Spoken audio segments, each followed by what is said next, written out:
There is a prevailing and widespread, albeit erroneous, belief that the concept of information warfare is used to refer to intelligence warfare between nations. However, this warfare is practiced far from the military and intelligence arena, with great subtlety, in a battle for consciousness that spans nearly all realms of human activity. Politically, economically, culturally, intellectually, and even religiously. It is certain, and beyond doubt, that beneath the Egyptian Suez Canal lies a buried pharaonic treasure trove containing 1,400 archaeological pieces, including a golden pyramid weighing 1,200 tons and a silver obelisk measuring 3.5 meters in height. This information is well known to everyone, except those who have been misled and remain ignorant. Would you like to be among the misled and ignorant? Certainly, no one desires that. Consequently, you may find yourself accepting this false information, or at the very least, it may pass over you without question, solely because I have employed some techniques of information warfare in presenting it to appear as if it were a well-documented fact, complete with precise figures, despite it being mere empty words. You received this new information with caution, but I manipulated your mind and emotions with mere words that have connotations to engage your subconscious, such as certainly and beyond doubt, alongside the use of numbers that initially appear as the result of research. The discourse seemed as if it were based on genuine knowledge.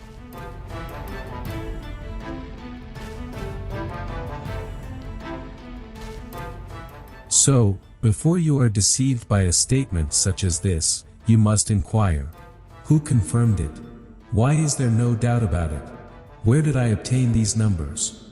Is it information that can be verified through direct observation or scientific experimentation? Or is it simply an opinion? However, I did not give you the opportunity to ask questions, and appended my words with an insult to prevent you from thinking or asking, so as not to place yourself among the misled and ignorant. This is the stark portrayal of information warfare, far removed from the military and intelligence sphere. In essence, it is the manipulation of words to target the subconscious mind through terms with the power to solidify ideas, as if they were based on confirmed information complete with precise figures, all while employing vocabulary that leaves an impression serving the purpose. In reality, however, these are lies aimed at implanting a specific conviction in the recipient's mind, reinforcing it through repetition, and then allowing it to grow and take root on its own, ultimately shaping an individual's future inclinations.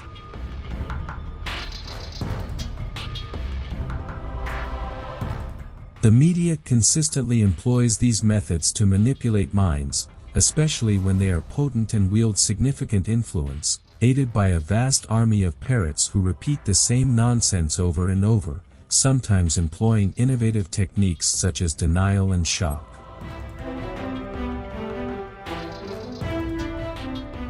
So, when you find that the media is repeating a negative statement, it may signify an attempt to toy with your subconscious mind to make you think the opposite, or to manipulate emotions and feelings to work against us.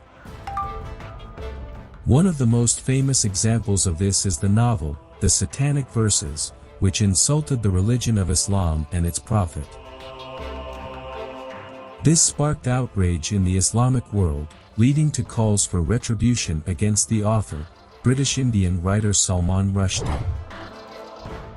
To the extent that Iran's supreme leader, Ayatollah Khomeini, issued a fatwa in 1989 calling for the author's bloodshed, and offered a reward of $3 million for his killer.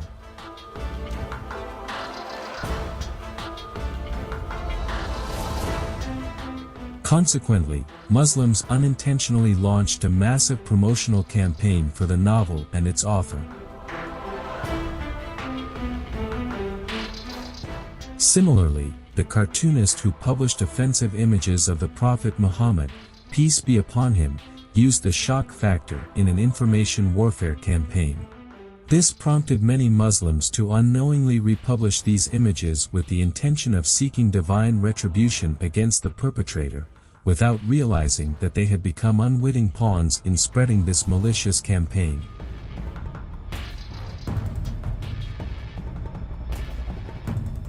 To ensure clarity, defending one's beliefs is an obligatory duty through all available means. However, the adversary sometimes places its bets on the well-intentioned opponent who hastily wields the sword from the sharp end. Undoubtedly, the media is a powerful tool that influences the shaping of public opinion and the formation of attitudes, often resulting in the circulation of false information. This is achieved by employing psychological manipulation techniques to guide the audience towards specific opinions. The media also does not overlook the impact of social media in stirring controversy by using sensational headlines to divert attention away from the truth. Manipulating images and videos to create fake effects or convey a specific message to the subconscious mind is another tactic employed. Nevertheless, the effectiveness of misleading media loses its grip when directed towards conscious minds, capable of logical analysis and connecting events to form a clear and genuine image. Therefore, nations are not allowed to obtain knowledge or awareness of precise concepts that could enable them to incite violent uprisings.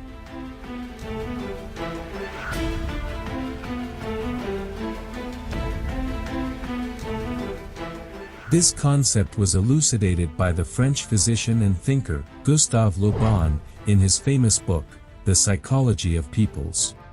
He stated that transformations leading to significant changes in systems are not based on historical narratives alone.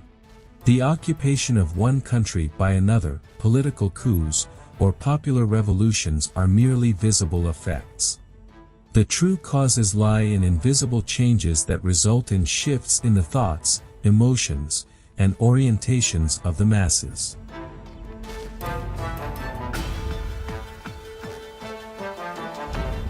The masses constitute the genuine driving force in any society, and those who can control this force undoubtedly have the ability to direct it in a manner that serves their interests and achieves their objectives. Since humans are susceptible at any moment to the contagion of emotions and ideas, incitement-driven reactions make them ready to believe in a specific direction to the extent of being willing to die defending it. Naturally, this contagion spreads among members of a society always prepared to accept and defend ideas imposed upon them, leading to a form of collective hysteria. This phenomenon brings individuals together, fuels emotions, and results in unjustified and irrational violence.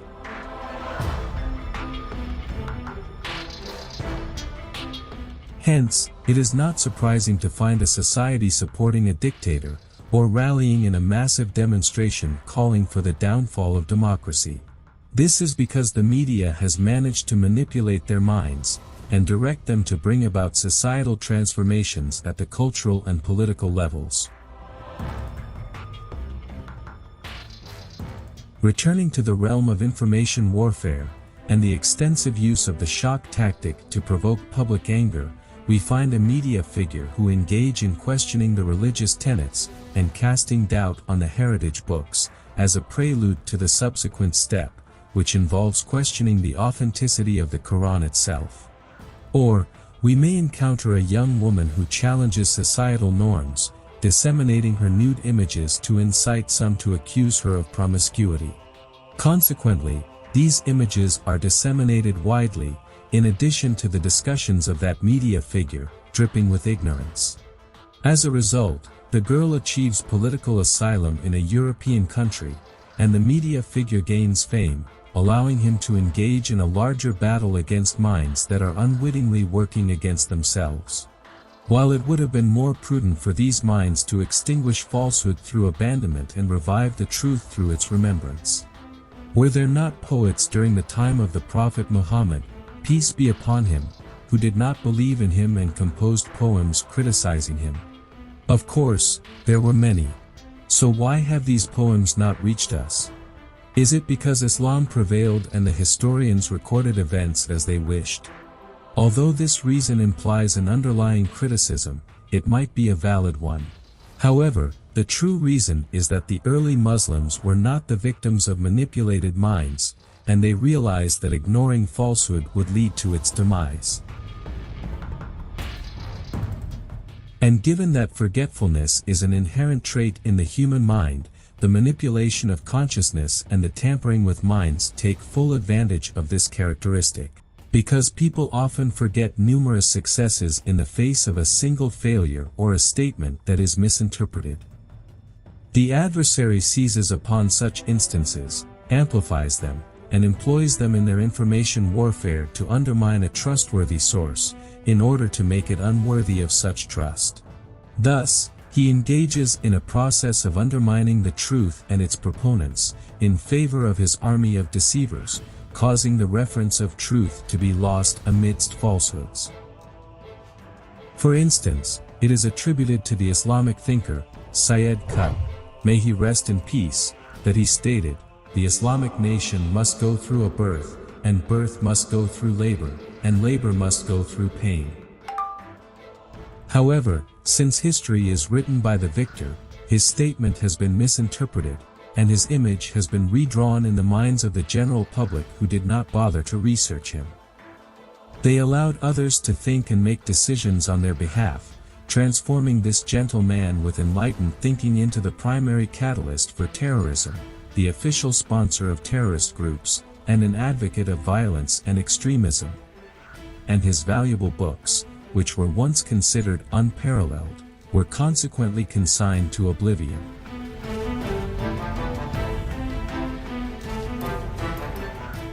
This is how the mind is obscured, and awareness is robbed, because we tend to forget that every human makes mistakes and hits the mark. In this way, the true reference is lost, and it is replaced by the ignorant, parrots, and ideas that make us a laughingstock. Take for example, the girl whom God transformed into an animal when she stepped on the Holy Quran with her foot, or the cow that spoke and pronounced the Shahida, or the name of Allah written on an egg, or the tree that bore his name, or the airplanes forming it with tsunami waves.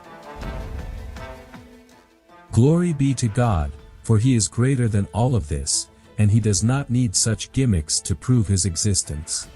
And your enemy knows him as he truly is, but that enemy deliberately takes the issue into the realm of superstition in information warfare to divert it from its true essence. He crafts thousands of backdoors to sneak into your mind, manipulate it, and to hide the sun from your vision with perpetually renewed methods, engages in a long-term psychological warfare against you, in which he never rests or tires. Yet, his sole fear remains knowledge. So, do not assume that he will allow you to attain it.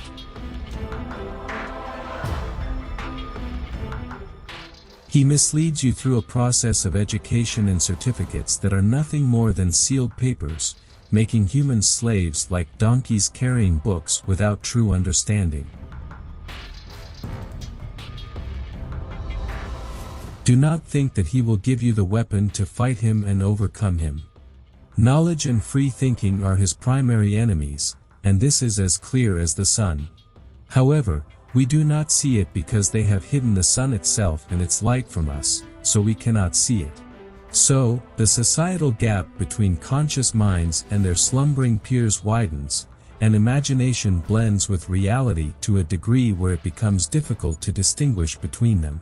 Therefore, charlatans, fortune tellers, and future predictors proliferate, each capable of taking minds on a journey of oblivion. People become engrossed in astrology, and the supernatural, all of which serve to disconnect individuals from reality. The lines become blurred, liars are believed, and the truthful are contradicted, leading the masses to create paper heroes and leaders who lead them to destruction. In Germany, during World War II, Hitler led 80 million Germans towards famine and devastation while they chanted, "Heil Hitler." During those days, the famous Nazi propaganda minister, Joseph Goebbels, summed up the matter entirely with a sentence. Every time I hear the word culture, I reach for my gun. Are you still trying to understand what I am aiming at? Are you still wondering what this man wants with all this talk? Do not rush, the entire tunnel is still ahead of us. And we have not even opened the door yet.